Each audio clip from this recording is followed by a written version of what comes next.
Welcome back, Internet, to another Reddit Stories. We're back to AntiMLM. You guys wanted it, and so here it is.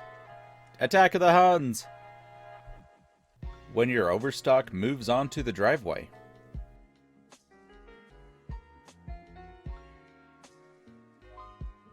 Wow, you look at the person's house, and it's a, decent enough house and everything, so that has to be like $20,000 worth of product. You know that's all going on a credit card.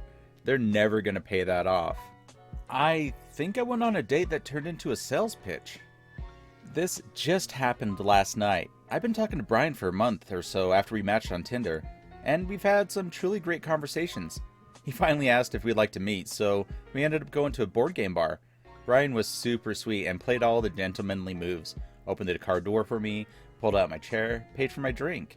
All those were unexpected but certainly appreciated, and I was buttered up.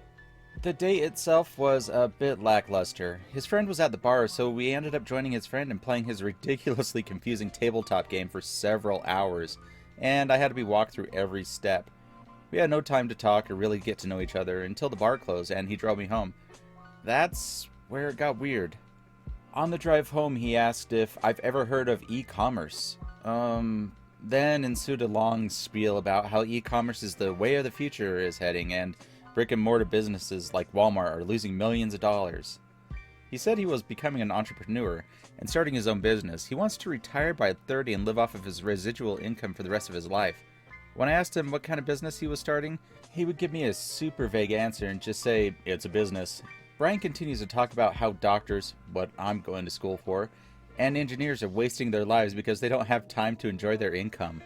We arrive home, I thank him for the fun night, and he kissed me.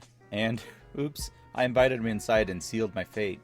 We sat down on my bed and he busted out everything he's learned about success and leadership and association with the right people.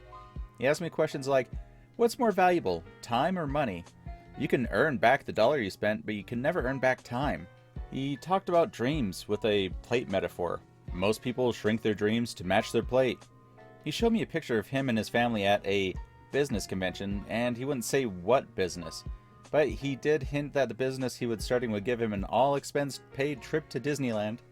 I felt like I was the audience for some motivational speaker routine, and I honestly couldn't even get a word out. At this point, I'm doubting that he's starting a legitimate business because of the over-the-top motivational speech gave me some brainwashed MLM vibes. What do you think this could be? I looked into Amway and I found some articles about e-commerce. That seemed to be likely.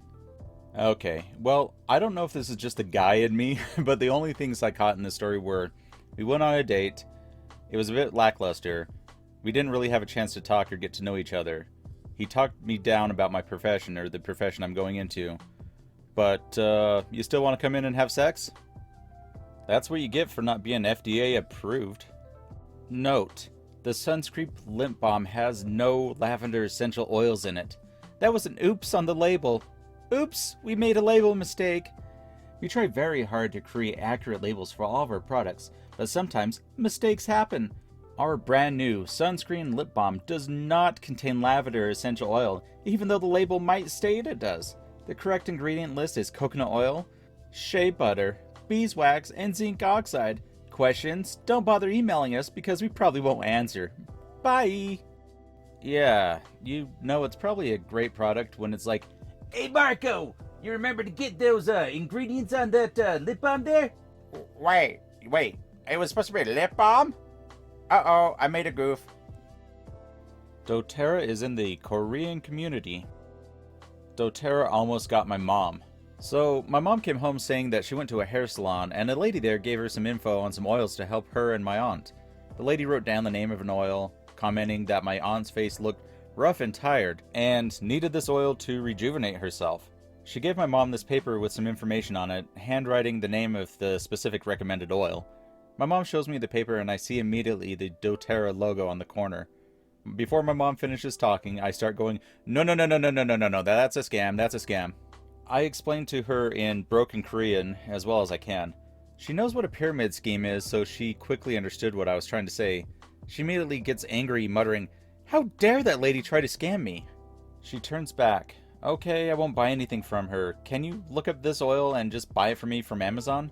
I give a quick look up, soluble essential oil, which Google tells me is a blend created and sold by doTERRA for anti-aging. So I say again, Mom, this is still a scam. The lady was trying to sell you something that won't work. Again, I tried to explain that anything to do with this company was bad news, but they tried to trick people in eating oils that can't be eaten.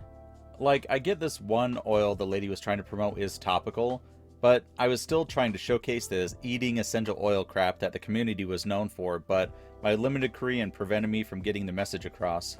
Then I realized I had a bottle of tea tree oil in my hand. I like to use it for acne and mix it up with my clay masks. Oh, Mom, can you eat this tea tree oil? Immediately she shakes her head. Oh, God no, you can't eat that. Yep, the company that sells these oils try to get people to eat oils like this saying it'll cure cancer.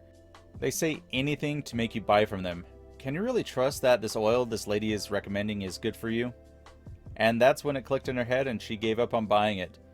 But holy moly, the doTERRA paper my mom had was all typed out in Korean. Holy hell. There's already enough pyramid scams in the Korean community. We don't need another one. Yuck. In all fairness, I don't believe that all essential oils are complete garbage. I'm sure that there's a lot to some of them. And the whole like cure cancer thing, I don't think is actually coming from the company. They might say something to the effect of, we've seen that it helps some certain cancer patients or something to that effect. And then the Huns misinterpret that as, oh, it helps with certain cancers. And then it kind of like daisy chains into like, oh, it cures cancer. So the company can just lean back and say, whoa, whoa, whoa, we never said that. This woman's husband just had open heart surgery. Apparently huffing frankincense got her through it. This precious bottle of oil was used many times today.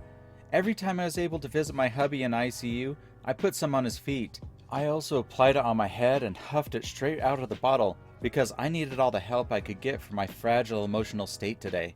It kept me from breaking down when I was in the room with him. So that was great, and it also helped ground me when I thought I was going to lose it. Really, how weak of a person are you to think that you need to have an essential oil and huff it, to be able to get through a difficult situation? Like, how weak-willed are you? But, it's just her trying to sell her MLM Young Living oil.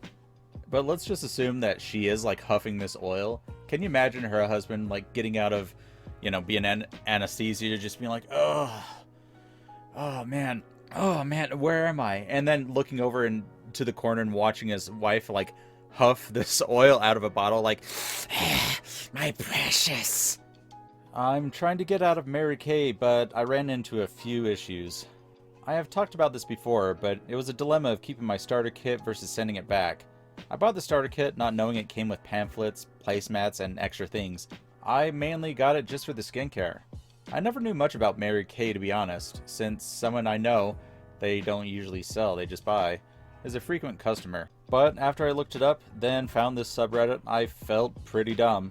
I sent back my package after research and I told my recruiter I wasn't interested anymore. She actually replied back and wished me luck, saying it was great meeting me. I called Mary Kay's phone line, and the lady on the phone said I had to just write a letter about my termination of my account. I asked her what the return ID was, and she said there wasn't one, which is odd because everything I send back in my experience of online shopping, you need a return ID. I said, so how do I send it back? Lady said, what do you mean? You just have to give it back to the post office. I need a return ID to do a proper return. Oh, well, we don't have that. Just tell me you want to send it back and attach the letter. So that's what I did. I went to my post office and I said I wanted to return it. The person over the counter asked if there was a return ID, and I told her the situation on the phone. We spent a few minutes talking about the return policy and how the company will have to pay to receive the package. I said just go for it, and the worker warned me, saying that it might be refused and sent back to me. Guess what? It was sent back to me. I also, a few days later, got a letter of my consultant number and 2 emails about Mary Kay. I'm a bit frustrated since the lady on the phone said I would get a full refund within 30 days of returning it. But how the hell am I supposed to return it? I'm not sure if it was the delivery service that refused the package or Mary Kay, but either way I'm still pretty upset about the experience. Is there still a way to terminate my account with just keeping the products? Ah, an excellent business practice. Well, you can't quit because it's the policy of no givesy backsies. Thank you again for joining me on this Reddit Stories. If you liked what you saw, thumbs up, share, and subscribe if you haven't. And I will see you guys in the next video, so until then, later kids!